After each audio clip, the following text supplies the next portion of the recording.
उस रात मैं वापस पहुंचा तो जेन हार्पर को अपने फ्लैट में मौजूद पाया। वो तहजीब से बहुत घुल मिलकर गुफ्तगू कर रही थी। अच्छी खासी कबूल सूरत औरत थी, उम्र 30-32 से ज्यादा नहीं होगी, खुश अतवार भी थी। मैं उसके यहूदी होने के बावजूद उसे नापसंद न कर सका। तहजीब ने उससे मेरा तारुफ करवाया। बोली, साइमन, ये हैं मिसेज हार्पर, जिनका मैंने तुमसे तस्करा किया था। तुम्हारी तरह ये भी मिस्टर जोशर के अकीदतमंदों में से हैं। मिसेज हार्पर ने कहा, क्या मिस्टर हैकल भी? मैंने उसकी बात काट दी। कहा, मिसेज हार्पर, आपसे मिलकर बहुत खुशी हुई।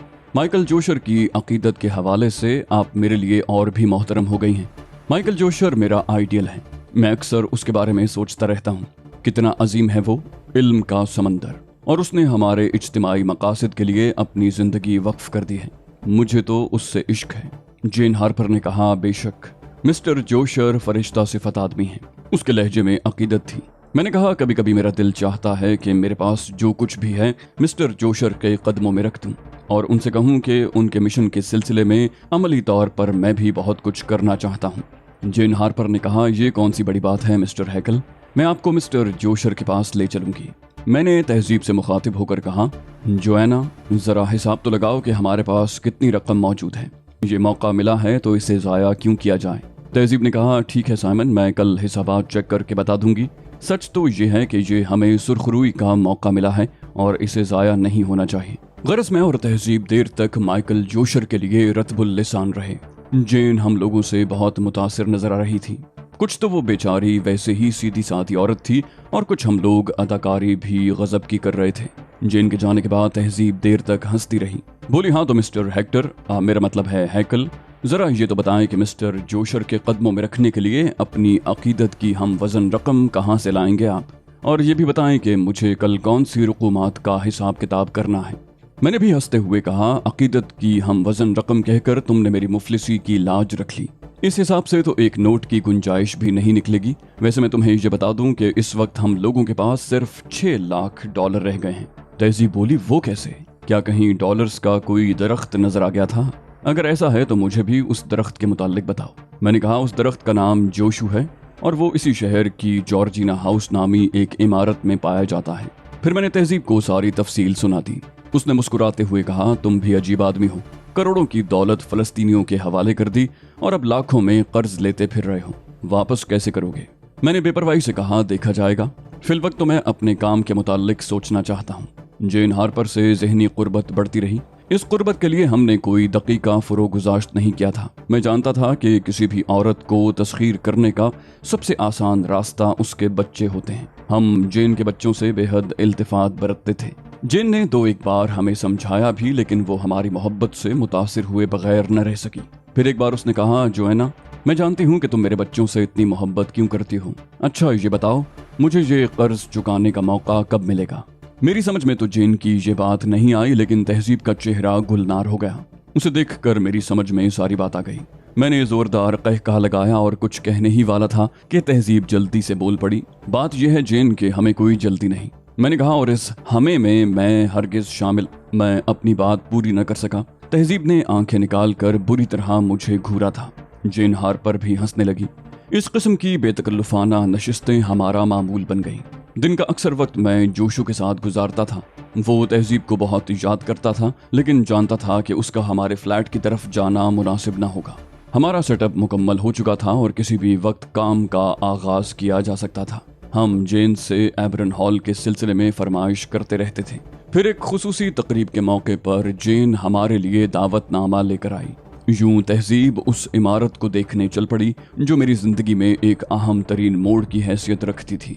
जब हम वहां पहुंचे तो बेशतर नशिस्तें पुर हो चुकी थीं। हम अपनी नशिस्तों पर जा बैठे। जेन हमारे साथ थी। वो मुकर्ररीन को हमसे मुतारिफ करवाती रही। वहां बड़े बड़े यहूदी आलिम आए थे। लाफो गुजाफ का वही आलम था जिसे अब मैं उनका खासा तस्लीम कर चुका था। एक बार फिर मेरे वजूद में नफरतें मचल रही थीं। वो ऐसा ही एक लम्हा तो था जब मैं बेचैन होकर उठ खड़ा हुआ और मैंने सहूनी अजाइम का पर्दा चाक कर दिया। आज भी दिल में तूफान उमड़ रहे थे, लेकिन अब मैं एक बदला हुआ इंसान था। मैंने जान लिया था कि जब इंसान के सामने भड़ास निकालने की कोई सूरत न हो तो वो ज़बानी जमा खर्च से काम चलाता है। अब सूरत हाल मुख्तलिफ थी। मेरे पास लफ्ज़ों की बजाय अमल की कुव्वत थी। मुझे लफ्ज़ों का हिसाब सिर्फ दिल में जमा करना था और अमल के जरिए उसे बेबाक करना था। फिर माइकल जोशर तकरीर के लिए स्टेज पर आया। वो मुतवस्सत उम्र का चुस्तो चालाक आदमी था। इल्मियत के रंग भी उसके चेहरे पर लिखी हुई मक्कारी की तहरीर को छुपाने से कासिर थे। मैं उसे बगौर देखता रहा। उसके कद्दो कामत और जुस्से को देखकर मैं ये कह सकता था कि मैं उसकी जगह ले सकता हूँ। ये अंदाज़ा लगाते ही मैंने उसके लहजे और आवाज़ पर ख़ास तवज्जो देना शुरू कर दी। मैं उसका अंदाज भी नोट कर रहा था। गुज़श्ता बरसों की जहाँ गर्दी ने मुझे बहुत कुछ सिखा दिया था। मेरी खुद एतमादी में बिला वजह ही इजाफा नहीं हुआ था। दर हकीकत मैं अब अपने तौर पर काम करने की अहलियत रखता था। माइकल जोशर के बाद एक और मुकर्रर आ गया, लेकिन अब मैं किसी की बकवास सुनने के मूड में नहीं था। मैं किसी और ही सोच में डूबा हुआ था। अपनी मंजिल मुझे कुछ और करीब नजर आने लगी। फिर मैंने जेन की तरफ झुकते हुए सरगोशी में उसे मुखातिब किया। मिसेस हार्पर, मिस्टर जोशर की तकरीर ने तो मेरी कायनात ही बदल दी। मैं उनसे मुतासिर तो पहले भी था, लेकिन अब उनकी शख्सियत के शहर में पूरी तरह गिरफ्तार हो चुका हूँ। क्या यह मुमकिन है कि आप आज हमें उनसे मुतारिफ करवा दें? जेन हार्पर ने बेहद खुश इखलाकी से कहा, कोई बड़ी बात नहीं है मिस्टर हैकल, बस जरा सा इंतजार कर लीजिए। कुछ देर के बाद तकरीब अपने इख्तिताम को पहुंची। तकरीब के शुरका बाहर निकलने लगे, लेकिन जेन हार्पर मुझे और तहजीब को लेकर माइकल जोशर की तरफ बढ़ गई। माइकल जोशर ने पुरतपाक लहजे में जेन हार्पर से कहा, ओ मिसेस हार्पर, कैसी हैं आप? बहुत दिनों के बाद मुलाकात हो रही है। उसका अंदाज मुरब्बियाना था। जेन ने बड़ी अकीदत से उसके हाथ को बोसा दिया। मैंने और तहजीब ने भी अपनी अकीदत का भरपूर मुजाहरा किया। जेन ने माइकल जोशर से कहा, मैं आपको इन लोगों से मिलवाना चाहती हूँ। जोशर बोला, ये तुम्हारे अजीज हैं? जेन बोली, अजीज तो नहीं हैं, लेकिन आपके अकीदतमंद हैं, इसलिए मुझे भी अजीज हो गए हैं। जोशर ने कहा, मुझसे अकीदत कोई मानी नहीं रखती। अगर इन्होंने हैकल सुलेमानी के लिए कुछ किया है तो ये मुझे भी अजीज होंगे। मैंने बेहद शर्मसारी से कहा, अब तक तो हम कुछ भी नहीं कर सके, लेकिन अब अपने तमाम वसाइल इस मकसद के लिए वक्फ कर देना चाहते हैं। बस आपकी रहनुमाई की जरूरत है। माइकल जोशर ने आलिमाना अंदाज में कहा, नेक काम की नीयत भी बाइस निजात होती है, लेकिन अब तक तुम्हारा तारुफ नहीं हुआ। मैंने कहा, मैं साइमन हैकल हूँ और ये मेरी बीवी जोएना हैकल है। जोशर ने कहा, मेरी दुआएं तुम दोनों के साथ हैं। मिसेस हार्पर, किसी दिन इन दोनों को हमारे घर लाओ, जरा तफसीली गुफ्तगू रहेगी। जेन ने कहा, जरूर जनाब। मैंने बात आगे बढ़ाते हुए कहा, जब आप हुक्म फरमाएं हम हाजिर हो जाएंगे। माइकल जोशर ने कहा, मैं ज्यादा मसरूफ नहीं रहता, बस इल्मी मसरूफियात हैं, सो वो मिलने जुलने में हारिज नहीं होती। जब तुम्हें वक्त मिले मेरे पास चले आओ। मैंने कहा, तो फिर हम कल शाम 5 बजे आ जाएं। जोशर ने कहा, जरूर मिसेस हार्पर, आप इन्हें ले आइएगा, मैं आप लोगों का मुंतजिर रहूंगा। हम एबरन हॉल से निकल आए। ये बहुत बड़ी कामयाबी थी कि उस शैतान से मुलाकात हो गई थी। रास्ते भर जेन पर माइकल जोशर के कसीदे पढ़ती रही और मैं उसे दाद देता रहा। दिल ही दिल में खुश था कि माइकल जोशर के इल्मी तिलिस्म कदे में नकब लगाने का मौका मिल गया। अगले रोज हम माइकल जोशर से मिलने गए। उसने अपनी खूबसूरत रिहाइश गाह के बरामदे में हमारा इस्तकबाल किया। लॉन में कुर्सियां डलवा दी गईं और हम बैठ गए। कॉफी का खासा पुरतकल्लुफ दौर चला। फिर माइकल जोशर मुझसे मेरे बारे में पूछता रहा। मैं इमारत का बगौर जायजा ले रहा था। चंद मुलाजमीन के अलावा वहाँ कोई और नजर नहीं आया। ये बात भी खासी खुशाइन थी। मैंने उसे अपने बारे में बताया कि मुख्तलिफ काम करता रहता हूँ, बाकायदगी से कभी कोई काम नहीं किया। उसके बावजूद अच्छी खासी रकम पसे अंदाज कर चुका हूँ। बस एक खलिश है जनाब, मैंने आखिर में कहा। माइकल जोशर सवालिया नजरों से मेरी तरफ देखता रहा। मैंने नदामत आमेज लहजे में कहा, उस खलिश को कल आपने जबान दे दी। मैं अब तक हैकल सुलेमानी के सिलसिले में कुछ नहीं कर सका, लेकिन आपसे मिलने के बाद कुछ करने की ख्वाहिश शदीद हो गई है। मैं जो कुछ भी करूंगा अपनी इस्तिताअत के मुताबिक करूंगा और वो बहुत हकीर होगा, लेकिन मुझे तमानियत कल्ब मैसर आ जाएगी। जोशर ने कहा, यह बात तुमने बिल्कुल दुरुस्त कही, ये तुम्हारा फर्ज भी है। मैंने कहा, मैं अपनी इस्तिताअत के मुताबिक कुछ लेकर हाजिर हुआ हूँ। ये कहकर मैंने $5 लाख का चेक उसकी तरफ बढ़ा दिया। माइकल जोशर के लहजे में हैरत थी। बोला, ओह लेकिन ये तो बहुत बड़ी रकम है मिस्टर हैकल। मैंने कहा, तमाम उम्र की कमाई $6 लाख थी जनाब। मुझे शर्मिंदगी है, लेकिन मुझ जैसा आम आदमी मुस्तकबिल के बारे में अदम तहफ़्फ़ुज़ का शिकार रहता है, इसलिए मैंने $1 लाख आड़े वक्तों के लिए बचा लिए हैं, लेकिन अब मुझे शर्मिंदगी हो रही है। माइकल जोशर ने कहा, ऐसी कोई बात नहीं, अपना ख्याल रखना भी जरूरी है। ये कहकर उसने उठकर मेरी पेशानी चूम ली। जेन हार्पर भी बहुत खुश नजर आ रही थी। मैंने कहा, और जनाब सच तो ये है कि इससे मेरी तसल्ली नहीं हुई। मैं अमलन भी अपनी कौम के लिए कुछ करना चाहता हूँ। माइकल जोशर ने कहा, मैं तुम्हारे इस जज्बे को सराहता हूँ। मुझसे मिलते रहो, मुमकिन है मैं तुम्हें कोई जिम्मेदारी सौंप दूँ। मैंने तहजीब की तरफ इशारा करते हुए कहा, हम दोनों तहे दिल से आपके शुक्रगुजार हैं और हर मुमकिन खिदमत के लिए आमादा हैं। माइकल जोशर चंद लम्हे मुझे बगौर देखता रहा, फिर बोला, कल सुबह 10 बजे मुझसे मिलो। मेरे पास एक अहम काम है जिसके लिए मुझे इंतहाई काबिल एतमाद आदमी दरकार है। अगर तुम इस सिलसिले में काम आ सके तो मुझे खुशी होगी। ये बताओ, दफ्तरी कामों का भी कुछ तजुर्बा है? मैंने कहा, जी हाँ।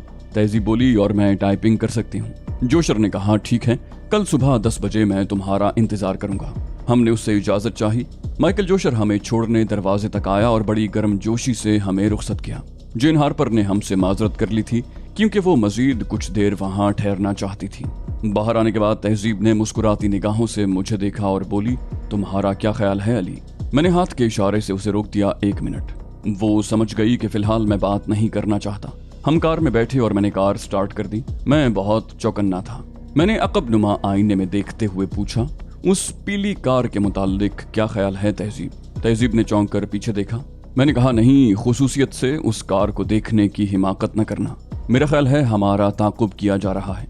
हम बड़ी बेपरवाही से सफर करते रहे, लेकिन वो हमारा वहम साबित हुआ, क्योंकि एक मोड़ काटने के बाद मैंने अकब नुमा आईने पर नजर डाली तो पीली कार का दूर दूर तक नामो निशान भी न था। ताहम हमारे नुक्ता निगाह से एहतियात बरतना बेहद जरूरी था। उस रात हम देर तक माइकल जोशर के बारे में गुफ्तगू करते रहे। तहजीब ने कहा, अली, मुझे तो ये सब कुछ बेहद अजीब सा लगता है। हम बगैर किसी दुश्वारी के माइकल जोशर तक पहुंच गए। मुझे तो अभी तक यकीन नहीं आ रहा।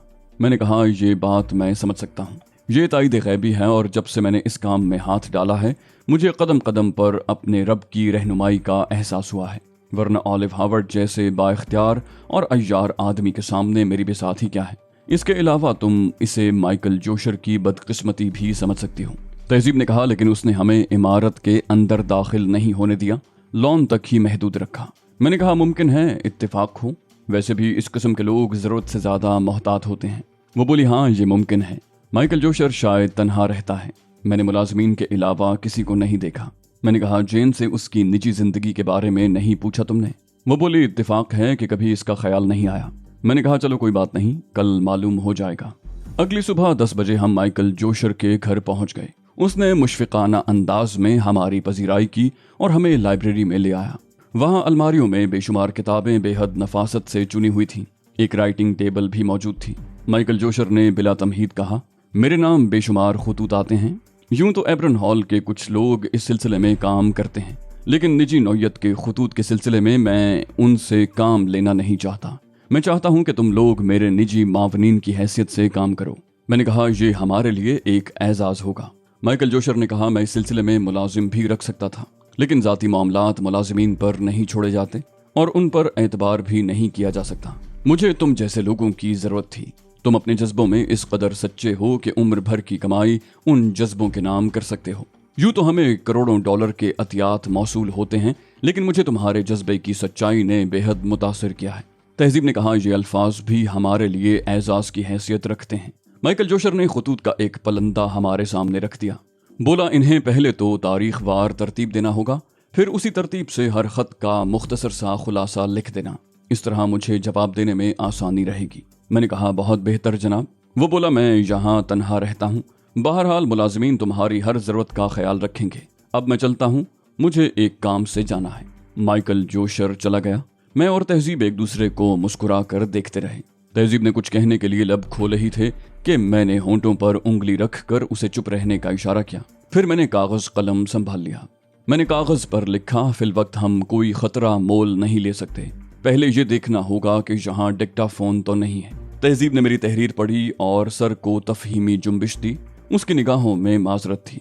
हम लाइब्रेरी का दरवाजा बंद कर सकते थे, लेकिन ये हरकत मशकूक होती। चुनाचे हमने फैसला किया कि पहला दिन संजीदगी से काम करते हुए गुजारा जाए। चुनाचे हम काम में लग गए। आधा दिन तो खतों की तारीख और तरतीब की नजर हो गया। फिर हम उनके मतन लिखने में मसरूफ हो गए। 3 बजे के करीब हम काम से फारिग हुए। इस दौरान मुलाजिम ने खाने के लिए हमसे पूछा था, लेकिन हमने सिर्फ कॉफी तलब की। खाना हमने घर वापस आकर खाया। रात को जेन हार्पर आ गई। उससे देर तक गुफ्तगू रही। तहजीब के इस्तफसार पर उसने बताया कि माइकल जोशर के घर वाले तेल अवीव में हैं। दूसरे दिन माइकल जोशर ने हमारे काम की तारीफ करते हुए कहा, मैं तुम्हारे काम से बहुत मुतासिर हुआ हूँ। किसी भी चीज को तासुर मजरूह किए बगैर मुख्तसर करना बहुत मुश्किल काम है, लेकिन तुम्हारे लिखे हुए मतन पढ़कर मेरा जी खुश हो गया। तुम लोग बहुत बासलाहियत हो। बहरहाल मैंने ये पॉइंट्स लिख दिए हैं। अब मिसेस हैकल तुम इन खतूत के जवाबात टाइप कर दो। टाइपराइटर मैं अभी मंगवा देता हूँ। थोड़ी देर के बाद एक मुलाजिम टाइपराइटर लेकर आ गया। माइकल जोशर ने तहजीब के लिए एक और मेज का बंदोबस्त कर दिया। फिर वो किसी काम से चला गया। उसके जाने के बाद पहले तो हमने इस बात की तस्दीक की कि वो वाकई चला गया है। फिर हम दोनों डिक्टाफोन वगैरह की तलाश में मसरूफ हो गए। अलमारियों का भी गहरी नज़र से जायजा लिया गया। अलमारियां खोली जा सकती थीं, लेकिन ये नामुनासिब बात होती। बहरहाल बेहद जुस्तजू के बाद भी हमें कोई ऐसी चीज़ न मिली। इस काम से फारिग होकर मैं फिर खतूत में उलझ गया। तहजीब खतों के जवाब टाइप करने में मसरूफ हो गई। मुलाजिम ने जिद करके हमें खाना खिलाया, क्योंकि माइकल जोशर उसे ताकीद करके गया था।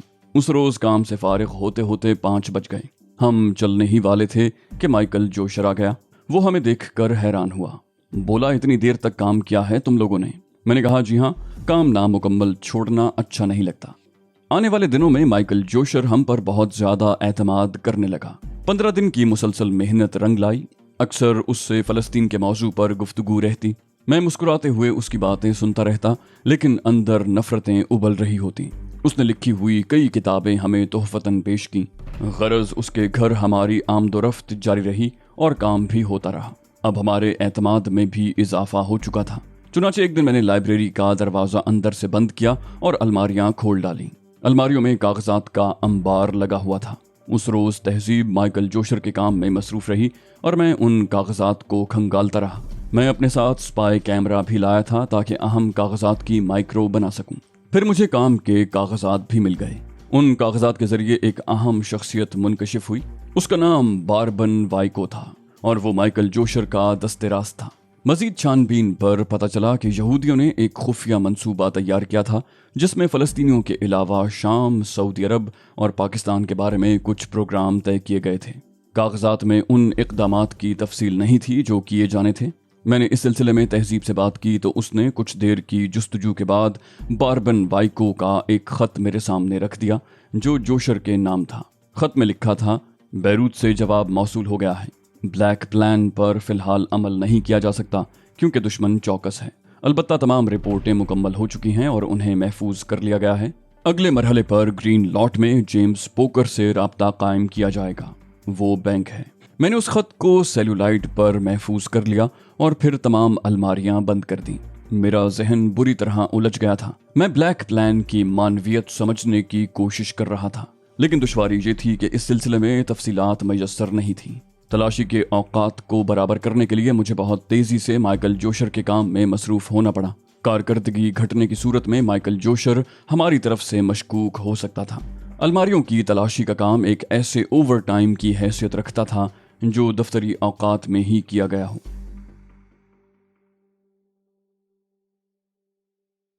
तो दोस्तों, ये थी हमारी आज की एपिसोड। उम्मीद करते हैं आपको हमारी कहानी पसंद आई होगी। जाने से पहले इस वीडियो को लाइक कीजिए और शेयर करना मत भूलिए। कमेंट करके हमें बताइए कि आपको हमारी वीडियो कैसी लगी। और अगर अभी तक आपने इस चैनल को सब्सक्राइब नहीं किया तो इसे सब्सक्राइब कीजिए और बेल आइकन दबाकर ऑल नोटिफिकेशंस ऑन कर लीजिए।